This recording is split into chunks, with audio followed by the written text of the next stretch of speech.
ಕಡಲಬರಿ ಬ್ಲಾಗ್ಸ್ಗೆ ಎಲ್ಲರಿಗೂ ಸ್ವಾಗತ. ಇವತ್ತು ನಾನು ಕೊಂತಿ ಮೀನಿನ ಪದಾರ್ಥ ಹೇಗೆ ಮಾಡೋದು ಅಂತ ತೋರಿಸ್ಕೊಡ್ತಾ ಇದ್ದೇನೆ.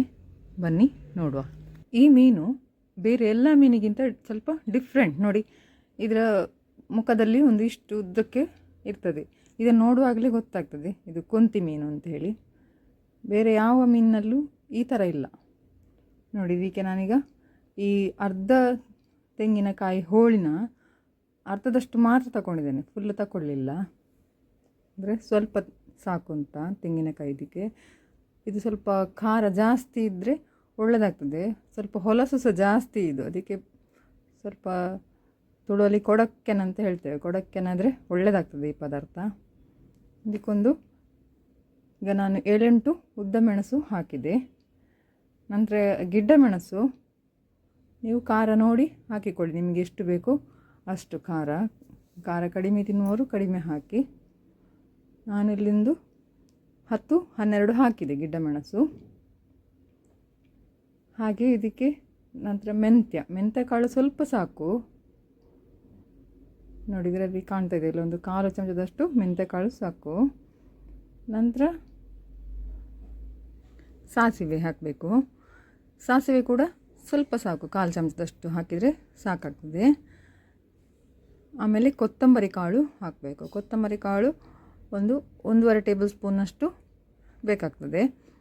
ನೋಡಿ, ನಾನಿಲ್ಲಿ ಕೈ ಅಳತೆಯಲ್ಲೇ ಹಾಕೋದು, ನೀವು ಬೇಕಾದರೆ ಸ್ಪೂನಲ್ಲಿ ಹಾಕಿ. ನಮಗೆ ಅದು ಅಭ್ಯಾಸ ಆಗಿ ಹೋಗಿದೆ ಕೈಯಲ್ಲಿ ಅಳತೆ.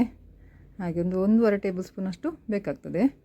ಮತ್ತೊಂದು ಅರ್ಧ ಸ್ಪೂನ್ ಅಥವಾ ಜಾಸ್ತಿನೂ ಹಾಕ್ಬೋದು ಅರಿಶಿನ, ಹೊಲಸು ಸ್ವಲ್ಪ ಇದು ಜಾಸ್ತಿ ಮೀನು. ಹಾಗೆ ಮತ್ತು ಹುಳಿ ಒಂದು ನೆಲ್ಲಿಕಾಯಿ ಗಾತ್ರದಷ್ಟು ಸಾಕು. ಈಗ ಇದೆಲ್ಲ ಮಸಾಲೆ ಪದಾರ್ಥಗಳನ್ನೆಲ್ಲ ಸೇರಿಸಿ ಅರಿಲಿಕ್ಕೆ ಹಾಕಬೇಕು.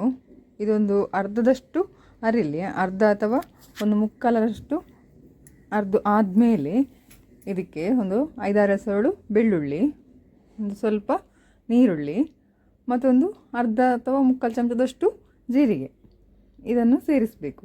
ಇದು ಸೇರಿಸಿದ ಮೇಲೆ ನೀರು ಹಾಕಲಿಕ್ಕೆ ಹೋಗಬಾರ್ದು. ಎಷ್ಟು ನೀರು ಬೇಕು ಅದನ್ನು ಮುಂಚೆಯೇ ಸೇರಿಸಿ ಅರಿಲಿಕ್ಕೆ ಹಾಕಬೇಕು. ಅಂದರೆ ಪರಿಮಳ ಕಡಿಮೆ ಆಗ್ತದೆ ಅಂತ ಹಿಂದಿನವರು ಹೇಳ್ತಿದ್ದರು. ಇದೀಗ ಎಲ್ಲ ಒಟ್ಟಿಗೆ ನುಣ್ಣಗೆ ಅರ್ಧ ಮೇಲೆ ಇದನ್ನೊಂದು ಪಾತ್ರೆಗೆ ತೆಗೆದುಕೊಳ್ಬೇಕು. ಯಾವ ಇದರಲ್ಲಿ ನೀವು ಮೀನು ಮಾಡ್ತಿರಲ್ಲ, ಮೀನು ಪದಾರ್ಥ, ಆ ಪಾತ್ರೆಯನ್ನು ತಗೊಳ್ಬೇಕು. ನಾನಿಲ್ಲಿ ಬಿಸಲೆ ತಗೊಂಡಿದ್ದೀನಿ.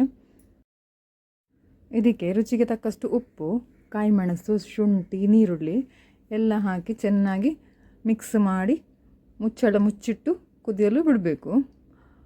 ಅದು ಸ್ವಲ್ಪ ಹೊತ್ತಲ್ಲಿ ಕುದೀತದೆ, ತುಂಬ ಹೊತ್ತು ತಗೊಳ್ಳೋದಿಲ್ಲ. ಅಂದರೆ ಮೀನು ಸ್ವಲ್ಪ ಮತ್ತು ಪದಾರ್ಥ ಕೂಡ ಕಡಿಮೆ ಇರೋದಲ್ಲ, ತುಂಬ ಪದಾರ್ಥ ಆದರೆ ಜಾಸ್ತಿ ಟೈಮ್ ತಗೊಳ್ತದೆ.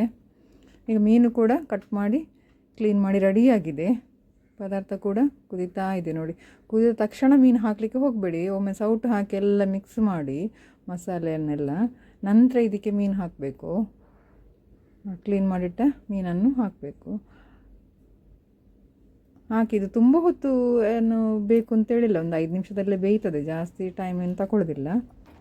ಆದರೆ ನೀವು ನೋಡಿ, ಮೀನು ಹಾಕಿದ ನಂತರ ಸೌಟು ಹಾಕಿ ತಿರುಗಿಸ್ಲಿಕ್ಕೆ ಹೋಗಬೇಡಿ. ಯಾವುದೇ ಮೀನಾದರೂ ಕೂಡ ಈ ಪಾತ್ರೆಯನ್ನು ಹಿಡಿದು ತಿರುಗಿಸಿದ ನಂತರ ಒಂದು 5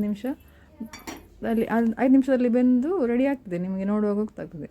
ನೋಡಿ, ರುಚಿಯಾದ ಕೊಂತಿ ಮೀನಿನ ಪದಾರ್ಥ ಊಟಕ್ಕೆ ರೆಡಿ. Thank you.